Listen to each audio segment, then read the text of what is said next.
For today's video, I'm going to show you how as a DPS player, you can choose who to target and how it will best enable your team. Here on Celestial Husk, we had just lost the second round and I'd noticed that BP and Wolverine were making my team's lives very difficult. A lot of times what I do when I say I'm looking to see what the enemy team composition is, that I'm seeing what they're going to try and pull against my team. Wolverine will of course focus our solo tank, and like I've said before, if you're running solo tank and that tank falls over, you basically lose the team fight, and BP can very easily delete the backline. Whereas Mr. Fantastic, Cloak and Dagger, Jeff, and Thor, I'm really not too worried about. So as we push to the objective here at the start of the round, I'm going to immediately look for Wolverine and BP and see if I can deal with them first.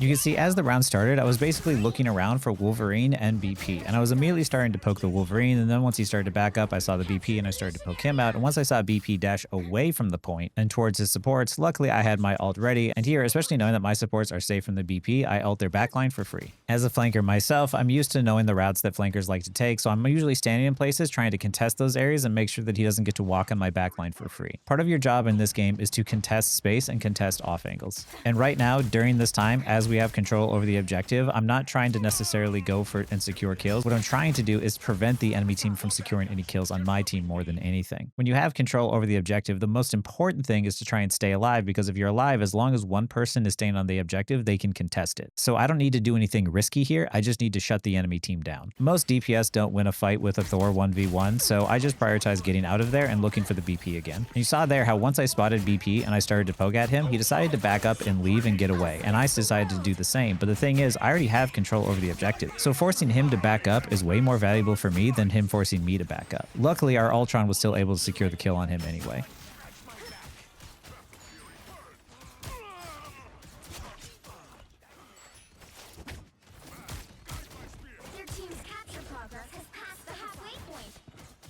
Once again, I'm just waiting. Once I see BP, I'm immediately targeting him. And here I see Wolf on the left. I want to go do the same. Just as before, I don't need to try and dive in there and try and secure the kill on Wolverine. There's no point. We already have control over the objective. By me forcing him to back up, that's huge value for my team. I don't need to rush in and do anything crazy right now. The biggest reason I see a lot of people lose, even in high elo, is that they go for kills when they don't need it, putting their team at a disadvantage or wasting something like a res station when they didn't need to.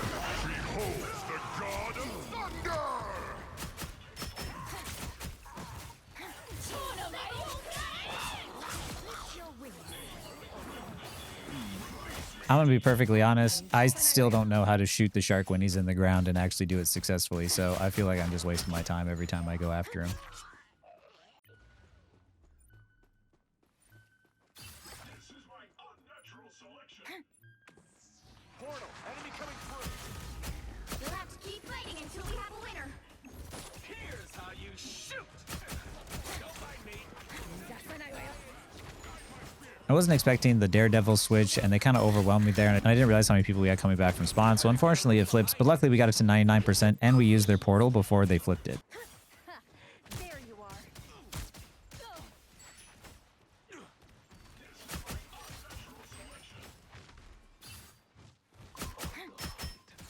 Nice work with you, kid.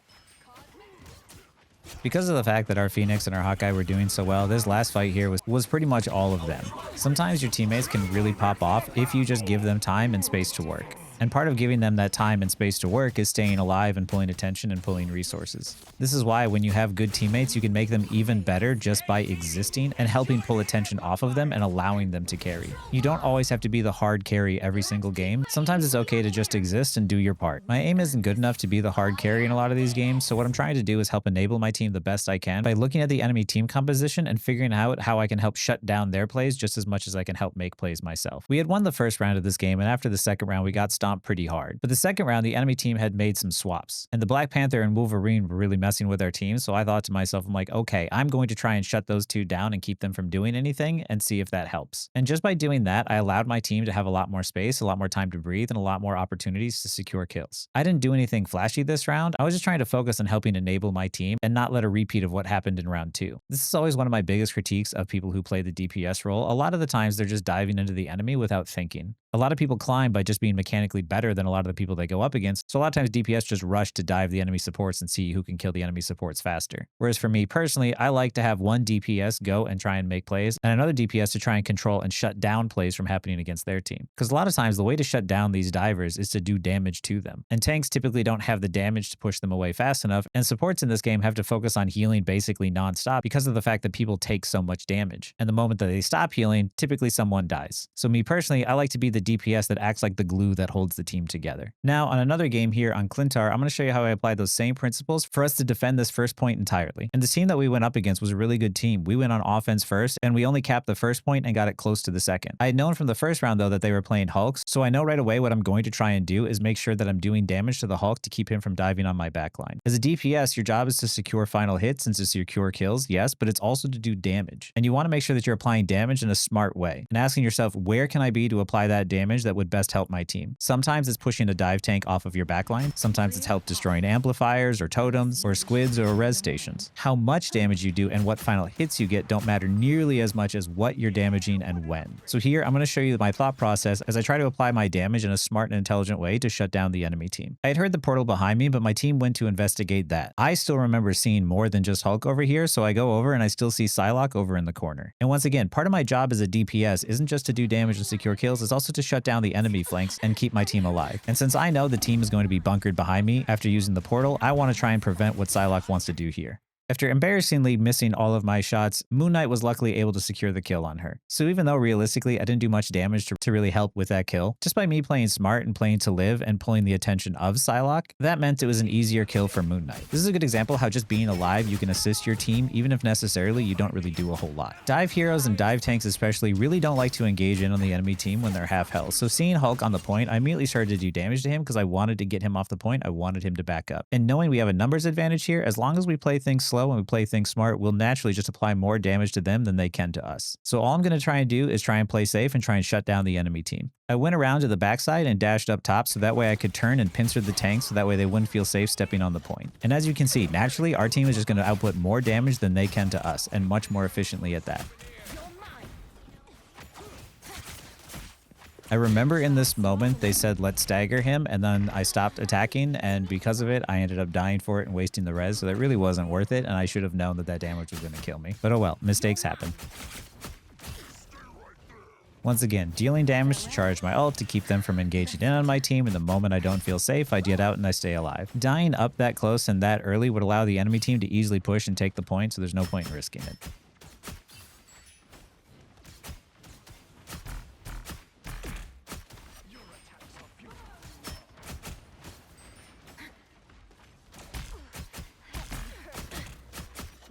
Here they are now. Out of sight. You're mine.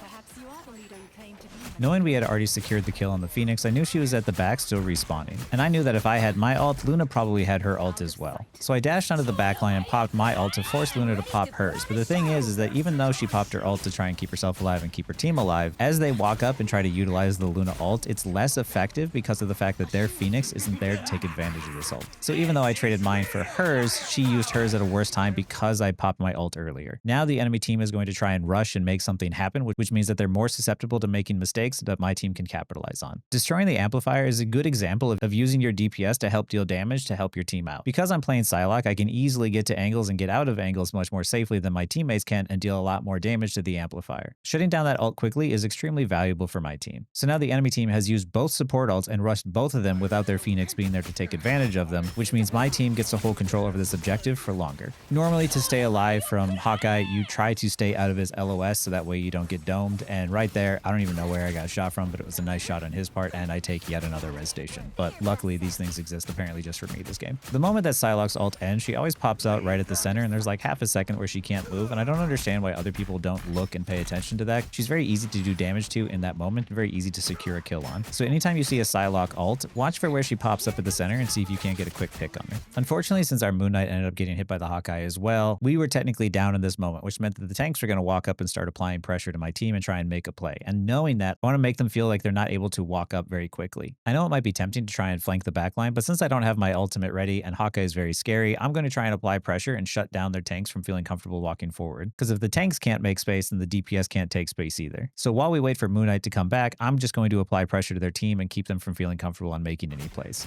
You saw there how I was taking an angle behind the Strange so I could apply pressure to the back of him so he could only shield one direction, and then I went back to join my team and I was immediately shooting the Hulk and keep him at low health so that way he doesn't want to jump in on my team either. Strange, feeling like they weren't taking any space, felt like he needed to make a play, so he rushes to use his ult and try and make something happen. Because Strange had rushed and he wasn't really thinking about it, he ended up dying after using his ultimate. And unfortunately, I used my ult at the exact same time that Luna used hers, so we basically just cancel each other out. But because of the fact that they don't have Strange here, they're going to have a very difficult time trying to make any sort of play happen. After Hawkeye had used his ult and my Luna was ulting to keep the team alive, I just stayed away from that area entirely because of the fact that Hawkeye is very scary and he can immediately delete me. So I'm just keeping my distance during his ult, and the moment that I feel it's safe again, I try and find a squishy target at the back. Because with Hulk ulting, I don't feel like I have enough damage to really help shut him down right now. So instead, I choose to try and pressure the squishies and keep them from helping assist the Hulk. You can see here as well, I'm playing natural cover to where I always have a safe place to go in case Hawkeye targets me like he's doing here. Hulk used his ult and he wasn't able to get a whole lot out of it because of the fact that they were down. Strange has now swapped to Magneto and now he's joining in on the fight, but he's joining after Hulk had already used his ult. A big problem that the enemy team has done so far is that they're using ultimates while being down a member and they're not creating enough value out of it. Getting an enemy team to waste ultimates, especially while they're down, is extremely helpful to you and your team. And now that Hulk is out of his ult, it's much easier to try and burst him down. I was applying pressure to the tanks, I was helping to secure targets on the squishies, and I went back to helping assist my team by trying to shoot Mag in the back so that way we could get him to back up. And unfortunately, I die yet again and take yet another res station. And all of these deaths are entirely my fault. Every time I die, it means I made a positional mistake. I'm very lucky that the res station exists, but realistically, I shouldn't be dying the way that I am. You can see me always prioritizing cover and staying near my team, and me just applying pressure to them is me telling the enemy team I don't want you coming onto this point. But just being alive and helping apply pressure, I keep the enemy team from feeling like they can make a play. And Mag, once again feeling like he needs to make something happen, overextends onto the point, and after Rocket uses his ult, I'm in a good position in which I can shoot Magneto in the back so he can't block from both directions at once. After shooting Mag in the back, I then target the Hulk, who is an easy kill, and by shutting down the front line and shutting down the tanks, we're able to maintain control over the objective. And of course, yes, supports are very high priority targets. But sometimes in order to help win the game, you need to help your team by shutting down divers, shutting down tanks, applying pressure in different areas, shutting down flanks from happening. Tanks are really good at holding space, DPS are really good at dealing damage, and supports are really good at healing and making shot calls for the team because of their positioning. Every role has a certain strength to it, and the moment that people in that role end up dying, your team is at a real disadvantage. For instance, it's very easy to say that when both supports die, clearly your team can't sustain through any team fights, so you have to back up. And just the same, if your two tanks die, you lose any sort of ability to hold or take space.